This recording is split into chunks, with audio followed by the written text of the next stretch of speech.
as the antibodies called cells. Jax hoped not. The whole point of this journey was to escape the cells, to find fellow travelers, and live freely.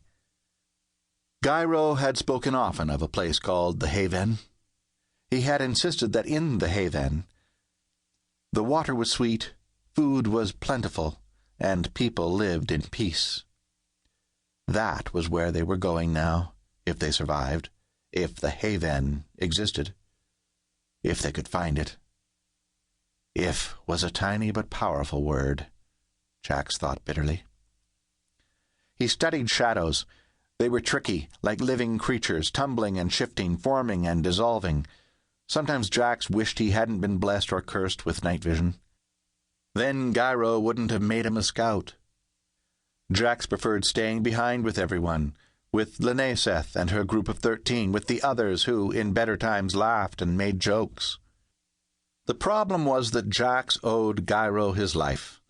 Gyro and Marina had found him nearly beaten to death and cast in a ditch in his homeland, the community of Kerta. The Antibodies had come to take Jax's sister away to work in a distant food cell where slaves concocted a pasty food that people were forced to eat. Jax fought fiercely, but was no match for the 2 Antibodies that repeatedly hit him. They knocked him unconscious and threw him into a garbage canal.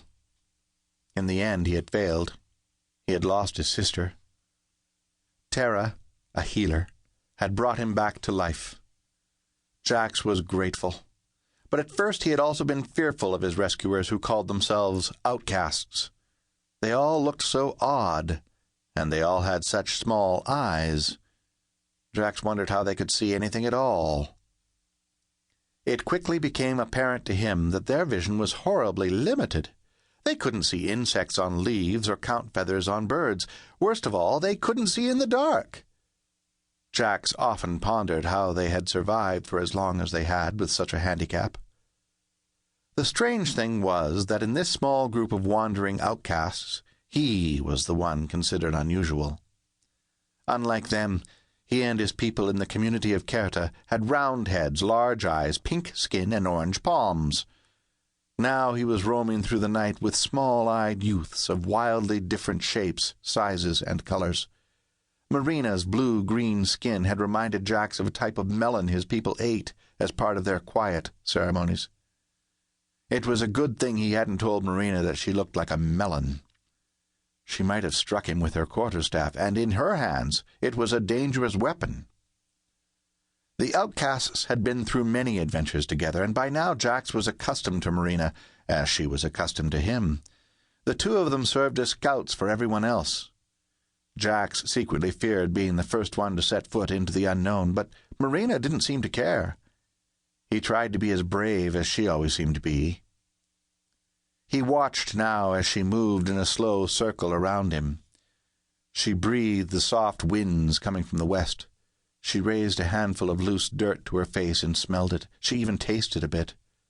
"Safe for now," she muttered. Jax studied her walk. Her shoulders were tense, her hands clamped down on her quarterstaff. She wasn't as fast as Jan, or as nimble as Terra, but she was strong and tireless. She had come from the Quay community by the sea, a hearty stock of shipbuilders and traders. Jax hadn't even known what a sea was until she began telling tales to the children by firelight. He couldn't imagine seeing water without edge or shore. His Kerta community was nestled next to a trickling stream. Marina continued to circle. "Still safe," she said. "I hope so," Jax thought. He could still see a large mass of indefinite size looming in the distance. He took a few careful steps forward. Was it? Yes. Off to the right of the first shape, there was another mass of shadows. "Marina," he whispered, "do you see it?" She looked west. "No." "Do you hear anything?" She listened. "No." "I see 2 shapes." "What are they?" "I'm not sure," he said. "Are they moving?" Jax stared. "Not yet. I'll tell Gyro to stay back and keep everyone on alert."